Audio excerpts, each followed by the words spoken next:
Welcome to Thrilling Tales of Adventure. I'm Martel, reading Captain Blood by Raphael Sabatini. Chapter 27, Cartagena.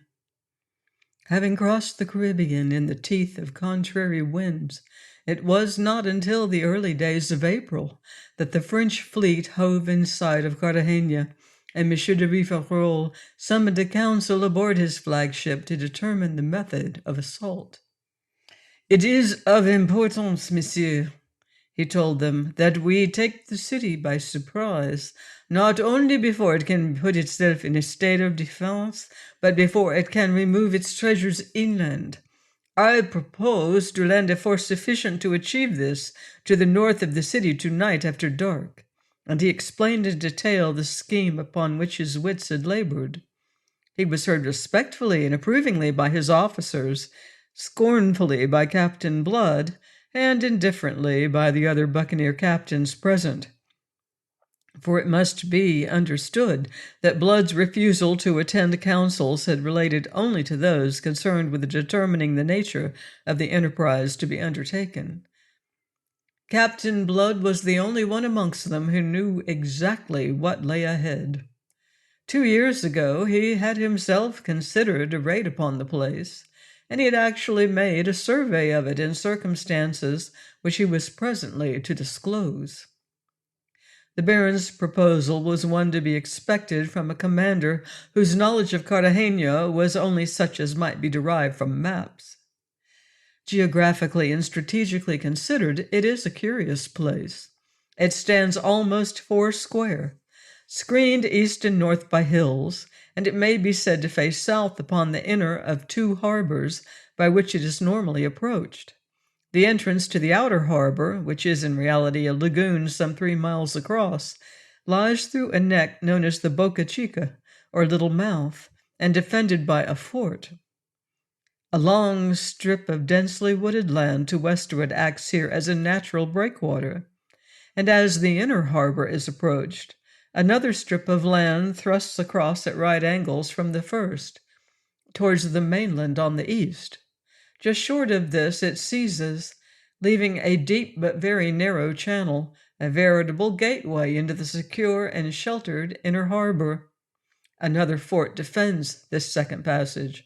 East and north of Cartagena lies the mainland, which may be left out of account, but to the west and northwest the city, so well guarded on every other side, stands directly open to the sea. It stands back beyond a half-mile of beach, and besides this and the stout walls which fortify it, would appear to have no other defenses. But those appearances are deceptive, and they had utterly deceived Monsieur de Rivarol when he devised his plan. It remained for Captain Blood to explain the difficulties when Monsieur de Rivarol informed him that the honor of opening the assault in the manner which he prescribed was to be accorded to the buccaneers. Captain Blood smiled sardonic appreciation of the honor reserved for his men. It was precisely what he would have expected. For the buccaneers, the dangers; for Monsieur de Rivarol, the honor, glory, and profit of the enterprise. "It is an honor which I must decline," said he quite coldly. Wolverstone grunted approval, and Hagthorpe nodded. Iberville, who as much as any of them resented the superciliousness of his noble compatriot, never wavered in loyalty to Captain Blood. The French officers, there were 6 of them present, stared their haughty surprise at the buccaneer leader, whilst the Baron challengingly fired a question at him. "How? You decline it, sir? You decline to obey orders, do you say?" "I understand, Monsieur le Baron, that you summoned us to deliberate upon the means to be adopted." "Then you understood amiss, Monsieur le Capitaine. You are here to receive my commands. I have already deliberated. I have decided. I hope you understand." "Oh, I understand," laughed Blood, "but I ask myself, do you?" And without giving the Baron time to set the angry question that was bubbling to his lips, he swept on. You've deliberated, you say, and you have decided, but unless your decision rests upon a wish to destroy my buccaneers, you will alter it when I tell you something of which I have knowledge.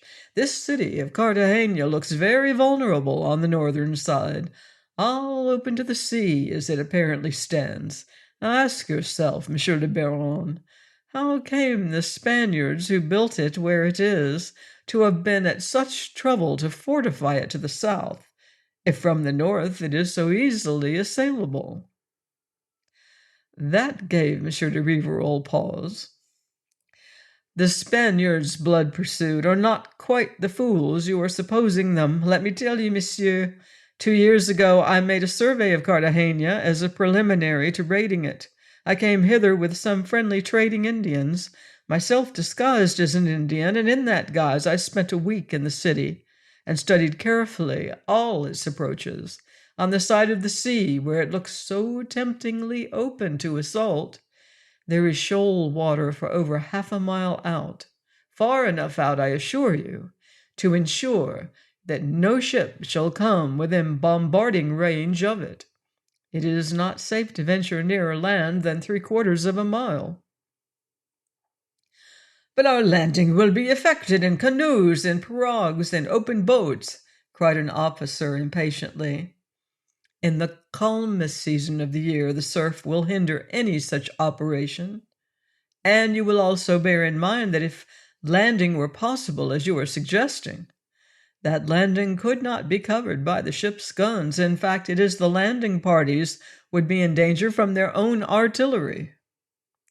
If the attack is made by night, as I propose, covering will be unnecessary. You should be ashore in force before the Spaniards are aware of the intent. You are assuming that Cartagena is a city of the blind, that at this very moment they are not conning our sails and asking themselves who we are and what we intend. But if they feel themselves secure from the north, as you suggest, cried the Baron impatiently, that very security will lull them. Perhaps, but then they are secure. Any attempt to land on this side is doomed to failure at the hands of nature. Nevertheless, we shall make the attempt, said the obstinate Baron, whose haughtiness would not allow him to yield before his officers.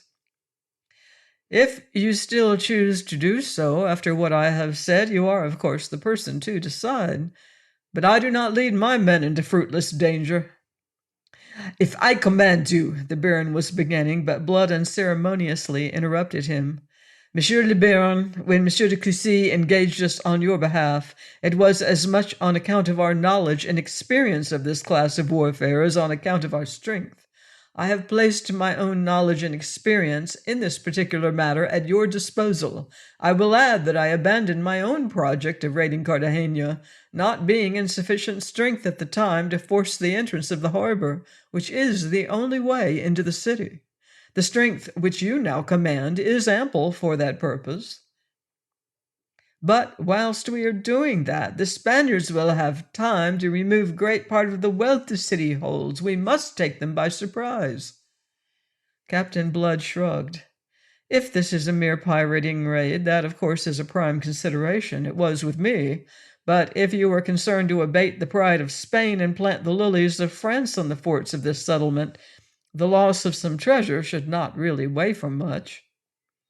Monsieur de Rivarol bit his lip in chagrin. His gloomy eye smoldered as it considered the self-contained buccaneer. But if I command you to go, to make the attempt? He asked. Answer me, monsieur. Let us know once for all where we stand and who commands this expedition. Positively, I find you tiresome, said Captain Blood, and he swung to Monsieur de Cussy, who sat there gnawing his lip, intensely uncomfortable. I appeal to you, monsieur, to justify me to the general. Monsieur de Cussy started out of his gloomy abstraction. He cleared his throat. He was extremely nervous. In view of what Captain Blood has submitted— "Oh, to the devil with that," snapped Rivarol. "It seems I am followed by poltroons. Look you, Monsieur le Capitaine, Since you are afraid to undertake this thing, I will myself undertake it.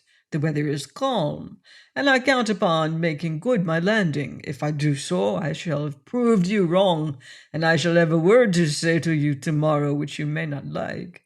I am being very generous with you, sir." He waved his hand regally. "You have leave to go." It was sheer obstinacy and empty pride that drove him, and he received the lesson he deserved. The fleet stood in during the afternoon to within a mile of the coast, and under cover of darkness 300 men, of whom 200 were Negroes, the whole of the Negro contingent having been pressed into the undertaking, were pulled away for the shore in the canoes, pirogues, and ship's boats. Rivarol's pride compelled him, however much he may have disliked the venture, to lead them in person. The first 6 boats were caught in the surf and pounded into fragments before their occupants could extricate themselves. The thunder of the breakers and the cries of the shipwrecked warned those who followed and thereby saved them from sharing the same fate. By the Baron's urgent orders, they pulled away again out of danger and stood about to pick up such survivors as contrived to battle towards them. Close upon 50 lives were lost in the adventure, together with half a dozen boats stored with ammunition and light guns. The Baron went back to his flagship an infuriated, but by no means a wiser man. Wisdom, not even the pungent wisdom experience thrusts upon us, is not for such as Monsieur de Rivarol. His anger embraced all things, but focused chiefly upon Captain Blood. In some warped process of reasoning, he held the buccaneer chiefly responsible for this misadventure. He went to bed considering furiously what he should say to Captain Blood upon the morrow.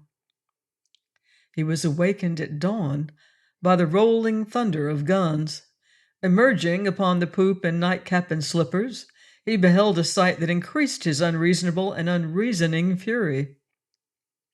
The 4 buccaneer ships under canvas were going through extraordinary maneuver half a mile off the Boca Chica and little more than half a mile away from the remainder of the fleet, and from their flanks flame and smoke were belching each time they swung broadside to the great round fort that guarded that narrow entrance.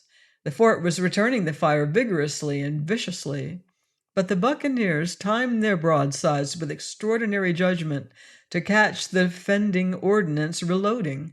Then, as they drew the Spaniards' fire, they swung away again, not only taking care to be ever-moving targets, but further to present no more than bow or stern to the fort, their masts in line when the heaviest cannonades were to be expected.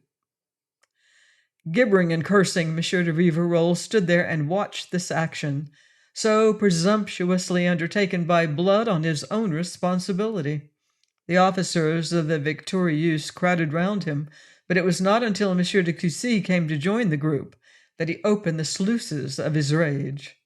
And Monsieur de Cussy himself invited the deluge that now caught him. He had come up rubbing his hands and taking a proper satisfaction in the energy of the men whom he had enlisted. "Aha, Monsieur de Rivarol," he laughed. "He understands his business, eh, this Captain Blood? He'll plant the lilies of France on that fort before breakfast." The Baron swung upon him, snarling. "He understands his business, eh? His business, let me tell you, Monsieur de Cussy, is to obey my orders, and I have not ordered this. Par la mon Dieu! When this is over, I'll deal with him for his damned insubordination." "Surely, Monsieur de Baron, he will have justified it if he succeeds." "Justified it? Ah, parbleu! Can a soldier ever justify acting without orders?" He raved on furiously, his officers supporting him out of their detestation of Captain Blood. Meanwhile, the fight went merrily on. The fort was suffering badly, yet for all their maneuvering, the buccaneers were not escaping punishment. The starboard gunwale of the Atropos had been hammered into splinters, and a shot had caught her astern in the coach. The Elizabeth was badly battered about the forecastle, and the Arabella's maintop had been shot away, whilst towards the end of that engagement the Lachesis came reeling out of the fight with a shattered rudder, steering herself by sweeps. The absurd baron's fierce eyes positively gleamed with satisfaction. "I pray heaven they may sink all his infernal ships," he cried in his frenzy, but heaven didn't hear him. Scarcely had he spoken than there was a terrific explosion, and half the fort went up in fragments. A lucky shot from the buccaneers had found the powder magazine. It may have been a couple of hours later, when Captain Blood, as spruce and cool as if he had just come from a levee, stepped upon the quarter-deck of the Victorieuse to confront Monsieur de Rivarol, still in bedgown and nightcap. "I have to report, Monsieur le Baron, that we are in possession of the fort on Boca Chica. The standard of France is flying from what remains of its tower, and the way into the outer harbor is open to your fleet." Monsieur de Rivarol was compelled to swallow his fury, though it choked him. The jubilation among his officers had been such that he could not continue as he had begun, yet his eyes were malevolent, his face pale with anger. "You are fortunate, Monsieur Blood, that you have succeeded," he said. "It would have gone very ill with you had you failed. Another time, be so good as to await my orders, lest you should afterwards lack the justification which your good fortune has procured you this morning." Blood smiled with a flash of white teeth and bowed. "I shall be glad of your orders now, General, for pursuing our advantage. You realize that speed in striking is the first essential." Rivarol was left gaping a moment. Absorbed in his ridiculous anger, he had considered nothing. But he made a quick recovery. "To my cabin, if you please," he commanded peremptorily, and was turning to lead the way when Blood arrested him. "With submission, my general, we shall be better here. You behold there the scene of our coming action. It is spread before you like a map." He waved his hand towards the lagoon, the country flanking it, and the considerable city standing back from the beach. "If it is not a presumption in me to offer a suggestion—" He paused. Monsieur de Rivarol looked at him sharply, suspecting irony, but the swarthy face was bland, the keen eyes steady. "Let us hear your suggestion," he consented. Blood pointed out the fort at the mouth of the inner harbor, which was just barely visible above the waving palms on the intervening tongue of land. He announced that its armament was less formidable than that of the outer fort, which they had reduced, but, on the other hand, the passage was very much narrower than the Boca Chica, and before they could attempt to make it in any case, they must dispose of those defenses. He proposed that the French ships should enter the outer harbor and proceed at once to bombardment. Meanwhile, he would land 300 buccaneers and some artillery on the eastern side of the lagoon, beyond the fragrant garden islands dense with richly bearing fruit trees, and proceed simultaneously to storm the fort in the rear. Thus beset on both sides at once and demoralized by the fate of the much stronger outer fort, he did not think the Spaniards would offer a very long resistance. Then it would be for Monsieur de Rivarol to garrison the fort, whilst Captain Blood would sweep on with his men and seize the church of Nuestra Senora de la Pupa, plainly visible on its hill immediately eastward of the town. Not only did that eminence afford them a valuable and obvious strategic advantage, but it commanded the only road that led from Cartagena to the interior, and once it were held there, would be no further question of the Spaniards attempting to remove the wealth of the city. That, to Monsieur de Rivarol, was, as Captain Blood had judged that it would be, the crowning argument. Supercilious until that moment and disposed for his own pride's sake to treat the buccaneer's suggestions with cavalier criticism, Monsieur de Rivarol's manner suddenly changed. He became alert and brisk. went so far as tolerantly to commend Captain Blood's plan and issued orders that action might be taken upon it at once. It is not necessary to follow that action step by step. Blunders on the part of the French marred its smooth execution, and the indifferent handling of their ships led to the sinking of 2 of them in the course of the afternoon by the fort's gunfire, but by evening, owing largely to the irresistible fury with which the buccaneers stormed the place from the landward side, the fort had surrendered, and before dusk Blood and his men, with some ordnance hauled thither by mules, dominated the city from the heights of Nuestra Senora de la Poupa. At noon on the morrow, shorn of defenses and threatened with bombardment, Cartagena sent offers of surrender to M. de Rivarol.